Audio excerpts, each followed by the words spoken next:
దానిలో వాళ్ళు చాలా బాధపడుతున్నారు. మా డబ్బులు, మా కష్టమైన డబ్బులు, మేము దాచుకున్న డబ్బులు, మా డబ్బులు మాకు ఎందుకు ఇవ్వరు మేము రిటైర్ అయిన తర్వాత?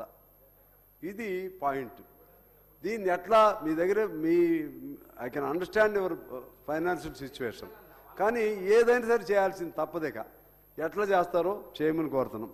దాని ఎందుకంటే ఆ డబ్బులు వాళ్ళు పిఎఫ్, గ్రాట్యుటీ ఇటువంటివన్నీ కూడా. అదేవిధంగా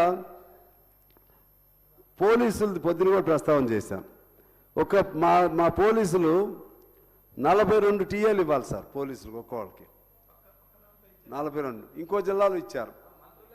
కొన్ని చోట్ల ఇస్తున్నారు, కొన్ని చోట్ల ఇవ్వట్లేదు. ఇప్పుడు వీళ్ళు చాలు సార్, వీళ్ళు మీకు రిటైర్మెంట్ ఉద్యోగస్తులు సార్, మొత్తం దే స్ప్రెడ్ ఎల్స్వేర్, అన్ని చోట్ల ఉంటారు కదా సార్. చెడు చెప్పాలంటే వాళ్ళే కదా సార్, వాళ్ళే కదా.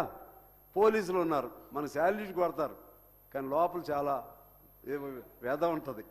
ఎక్కడ ఛాన్స్ దొరికితే ఆడ చెప్తూ ఉంటుంది. నేను సెక్రటరీ దగ్గరికి వెళ్ళా, ఒక ఆఫీసర్ వాళ్ళందరూ వచ్చారు, ఇది మన అవుట్సోర్సింగ్ ఉద్యోగస్తులు, అందులో ఒక ఆఫీసర్ కూడా ఉన్నాడు అవుట్సోర్సింగ్ సార్. అప్పుడు ఈ గడప మంచిదని ఈ గడప ఎక్కాం సార్, ఆ గడప వదిలేసాం. అట్లా అనలా, ఇప్పుడు ఏ గడప వెళ్ళాలో తెలవట్లేదు అంటున్నారు. ఏ గడప? మీ గడప అని కూడా అంటలా. మా గడప ఏం లేదు, అంత శక్తి లేదు కదా సార్. అది సార్, అది దాని మీద. తర్వాత ప్రభుత్వ ఉద్యోగులకి 5 డిఏలు ఇవ్వాలి సార్, ఎప్పుడు కూడా లేదంట. 5 డిఏస్ కంటిన్యూస్గా ఇవ్వకుండా. అది ఒకటి. పిఆర్సీ కూడా లేదు, అది కూడా జాగ్రత్తగా బాధ్యత చూడమని కోరుతున్నాను సార్. తర్వాత సింగరేణి